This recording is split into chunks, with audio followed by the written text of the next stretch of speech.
नमस्कार दोस्तों। तो आप सभी का स्वागत है हमारी इस यूट्यूब चैनल बीसी स्टडीज़ में।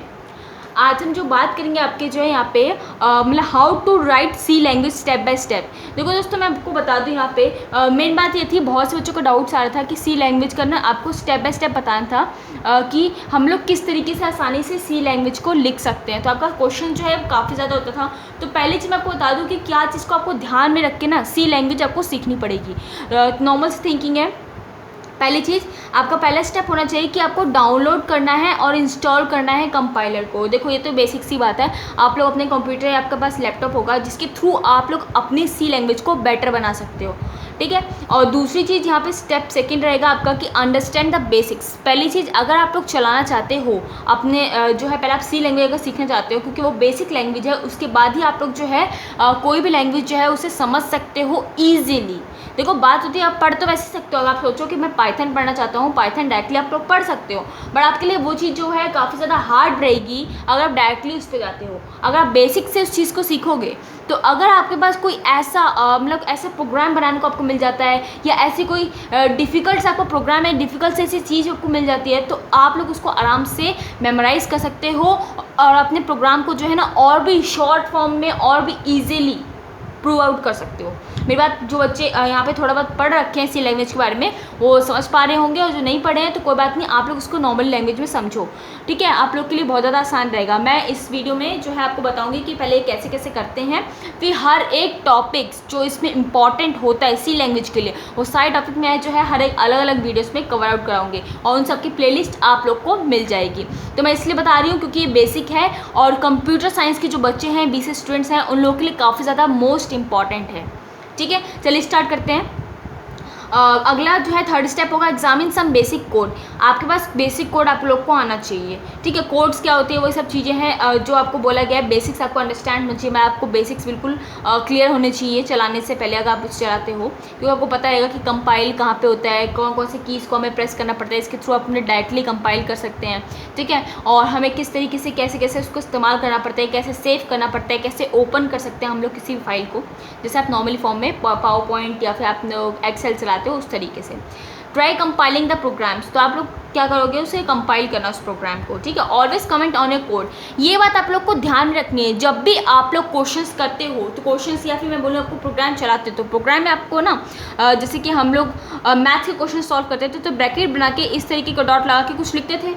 आपको इसमें क्या करना पड़ता है, इस तरीके का डाल के ना कमेंट करना पड़ता है आपको। कोई भी जो है ये कमेंट करना, कमेंट का मतलब यहाँ पे रहता है कि जो आपने इस्तेमाल किया है, जिस वेरिएबल का, जिस चीज़ का आपने इस्तेमाल किया है, उस चीज़ को आपको बताना पड़ता है कि मैंने इस चीज़ का इस्तेमाल क्यों किया है। जैसे कि फॉर्मूले का इस्तेमाल करते हैं, साइड में लिखते हैं ना कि हमने इस्तेमाल क्यों किया है, या फिर फॉर्मूला आया कहाँ से, इस फॉर्मूले का मतलब क्या होता है, या अपने किसी नॉर्मल में उसको सॉल्व करते हैं मैथ्स के क्वेश्चंस को, तो आप लोग बताते हो ना कि हाँ मैंने a² + b² ये वाला फॉर्मूला इस्तेमाल किया है, वही तरीके से काम है। उसके बाद पार्ट 2 ऑफ 6, अभी इसमें आप देख सकते हो यूजिंग वेरिएबल्स। अब वेरिएबल्स का इस्तेमाल कैसे करना है, पहला स्टेप होता है वेरिएबल्स इस्तेमाल करने के लिए कि understand the function of a variable.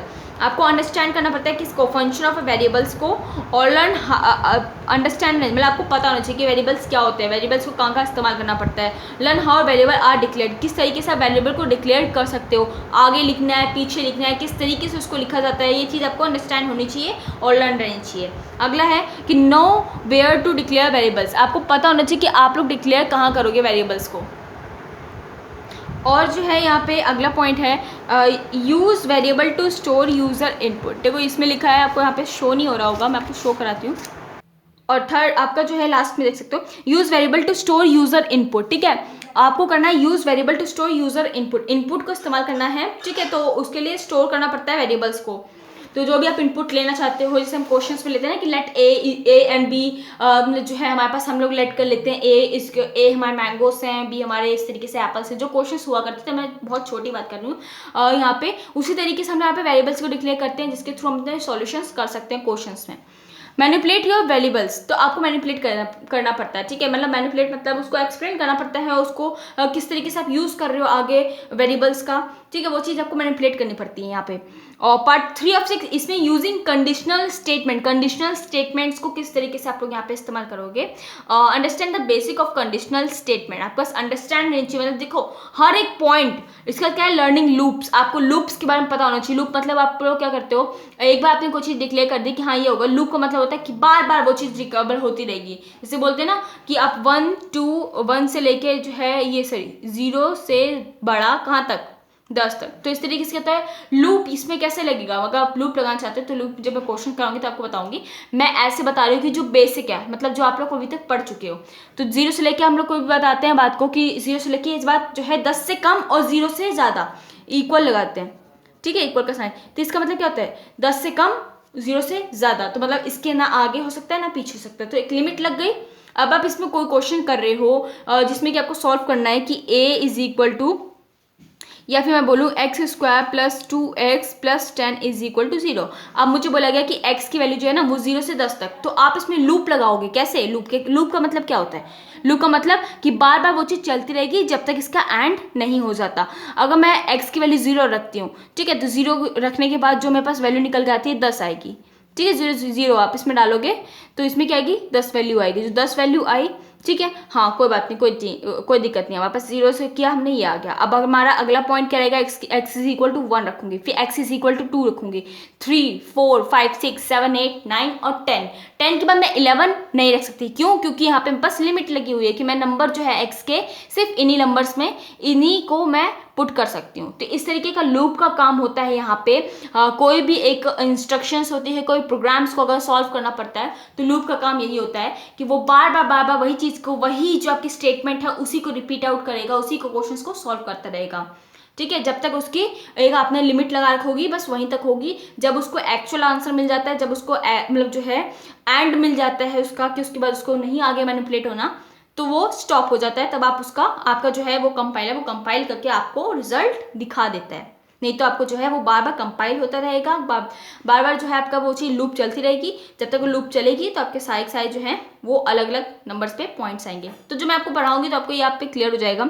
Conditional statements में वही सब आगे बातें आप लोग इसको पढ़ोगे तो जो है यूज एल्स इफ स्टेटमेंट जो हम लोग डालते हैं उसमें कि इफ़ अगर ये बात हुई तो ठीक है, अगर 0 आता आंसर तो ये आंसर करेक्ट है, अगर नहीं आता, ठीक है, इफ़ और एल्स, मतलब इफ़ अगर आ गया एल्स नहीं तो आपका आंसर जो है ये फॉल्स हो जाएगा। इस तरीके से आप लोग बोलते हैं ना कि अगर आप लोग मतलब बोलते हैं ना इफ़, जैसे कि अगर मैं क्वेश्चन देती हूँ आपको, if x is equal to 0 तो वो स्टेटमेंट क्या होगी, ट्रू होगी, ठीक है। और अगर ऐसा नहीं होता है, मतलब 0 के अलावा अगर 1 आता है मेरा आंसर कोई भी क्वेश्चन सॉल्व करने पे, तो एल्स में क्या लिखते हैं, x जो है आपका जो स्टेटमेंट क्या हो जाएगी, फॉल्स। तो इस तरीके से हमारे पास ये जो है कंडीशनल स्टेटमेंट पे यही होता है। इफ का इस्तेमाल होता है, एल्स का इस्तेमाल होता है, एल्स का इस्तेमाल होता है, एल्स इफ का इस्तेमाल होता है। तो मतलब ये काफ़ी ज़्यादा जो है अपने आप में एक स्टेटमेंट है। आप लोग जब इसे पढ़ोगे तो बिल्कुल क्लियर हो जाएगा आपको, ठीक है। अगर मैं इसे नॉर्मल थिंकिंग से बता रही हूँ तो भी यहाँ पे जो कि आपको आसान हो, जो आपने अभी बेसिक्स तो है थोड़ा बहुत पढ़ रखा है।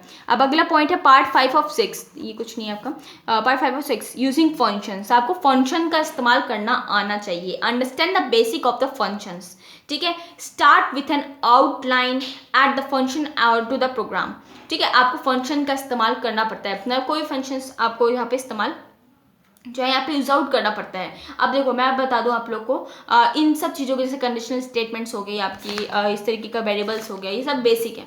ये आपका जो है मैं 6 पॉइंट्स बता रही हूँ, ये बेसिक्स है, इनको मेमोराइज करना पड़ेगा आप लोग को। उसके बाद आप लोग अपना प्रोग्राम लिख सकते हो। बहुत आसान चीज़ें हैं, बहुत ज़्यादा इजी चीज़ें हैं। और आप लोग बता दूँ, अगर आप साइड वीडियोस मेरी देखोगे तो आप लोग को बिल्कुल क्लियर आउट कट आउट आराम से आप लोग कर सकते हो। मैं इस बात की गारंटी देती हूँ, मैं इस बात की गारंटी लेती हूँ यहाँ पे बिल्कुल, कि इस वीडियो को देखने के बाद आप लोग को पता चल जाएगा कि हाँ सी लैंग्वेज हमारे लिए कितनी ज़्यादा आसान है।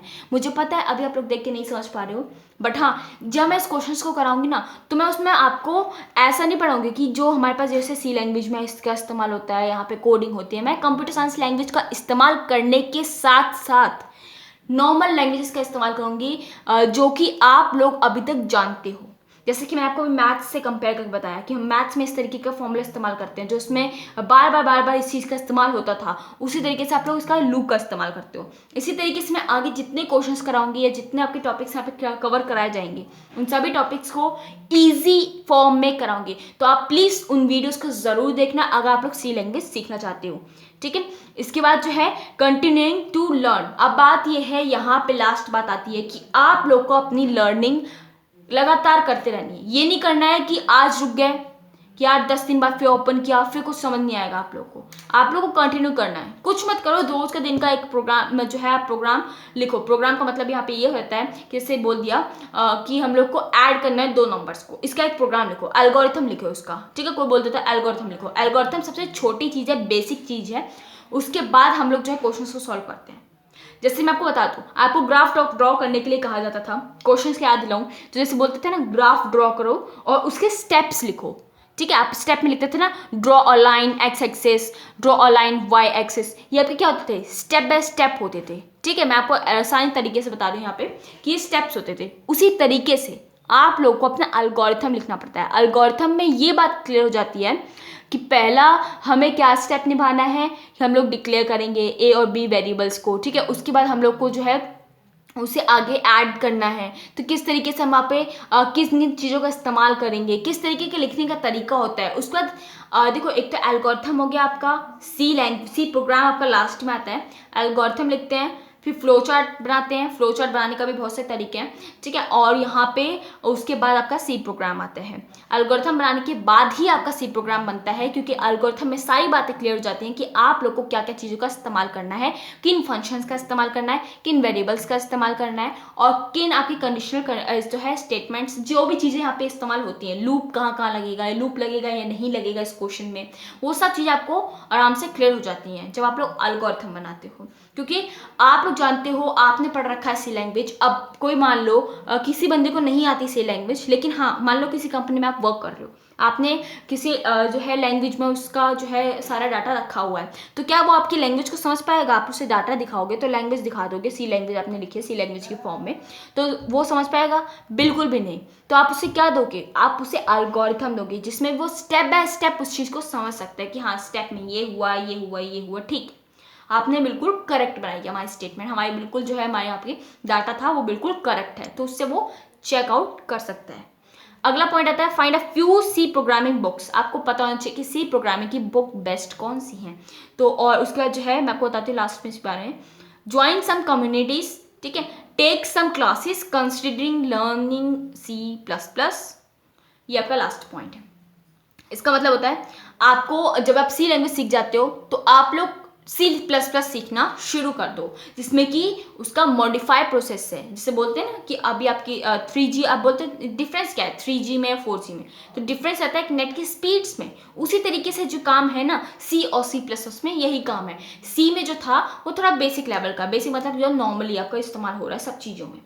C++ में क्या होता है, वो काम आसान हो जाता है। जो आपको अभी बड़े बड़े लिखने पड़ेंगे प्रोग्राम्स ना, वो आपके प्रोग्राम छोटे हो जाते हैं, जहाँ पे आपको बहुत बड़ा जहाँ पे आपको हैशटैग इंक्लूड stdio.h इस तरीके से लिखना पड़ता है, वहाँ पे आपका जो है ये चीज़ें corner.h हो जाता है, आपको वो चीज़ शॉर्ट में हो जाती है। और बहुत सी चीज़ें हैं ऐसी कि जहाँ पे आपको जो है शॉर्ट फॉर्म में इस्तेमाल करना पड़ता है। जब मैं आपको इस चीज़ की आगे बताऊँगी तो आपको समझ में आएगी, ठीक है। अब पहले हम जो है सी को कवर करेंगे, उसके बाद C++ कवर करेंगे, देन हम लोग कोई और लैंग्वेज जावा लैंग्वेज को इस्तेमाल करेंगे, ठीक है। HTML सबसे ज़्यादा आसान है, जिनको सीखनी है आप लोग आराम से सीख सकते हो, ठीक है, क्योंकि HTML सबसे ज़्यादा ईजी है, उसमें कुछ भी नहीं है। आपको बहुत बेसिक है, बहुत ज़्यादा ईजी है, कुछ नहीं करना होता। जैसे कि आप लोग फॉर्म्स बनाते हो उसी चीज़ का इस्तेमाल वहाँ पे, मतलब उसको बनाने में जो है HTML का इस्तेमाल किया जाता है। जैसे फॉर्म होता है ना, किसी एम्प्लॉयज़ का फॉर्म है, किसी मतलब कोई भी इलेक्ट्रिसिटी के लिए आप लोग अप्लाई कर रहे हो, तो कोई भी फॉर्म आप जो फिल करते हो, कोई भी फॉर्म, किसी तरीके का फॉर्म, उसको बनाया कैसे जाता है, उसमें ऑप्शंस जो दिए जाते हैं कि आप मेल हो या फीमेल हो, इस तरीके की जो भी चीज़ होती हैं वो सारी फॉर्म जो है पूरा मेक किया जाता है, वो आपका HTML से होता है, ठीक है। तो यहाँ पे जो है आवाज़ बात की गई है आपकी C लैंग्वेज के बारे में।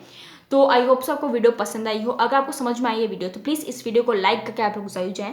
एंड आप लोग जो है चैनल को सब्सक्राइब करना बिल्कुल मत भूलना। और कोई डाउट्स हो नीचे कमेंट बॉक्स में कमेंट करो, नहीं तो आपका इंस्टाग्राम का आपको नीचे लिंक मिल जाएगा, जाके इंस्टाग्राम पे फॉलो करो। जो डाउट्स होते हैं, जो भी क्वेश्चन होते हैं, मुझे वहाँ पे सेंड करो, मैं आपके सॉल्यूशन आपको प्रोवाइड करूँगी with in a videos form. ठीक है, अगर कोशिश सकते हैं वीडियोस के फॉर्म में प्रोवाइड करूँगी, नहीं तो आपको सॉल्यूशंस आपको मतलब मैं फोटोज क्लिक करके भी सॉल्यूशन प्रोवाइड कर दूंगी। And again thank you so much for this video. I hope so आपको वीडियो पसंद आई हो।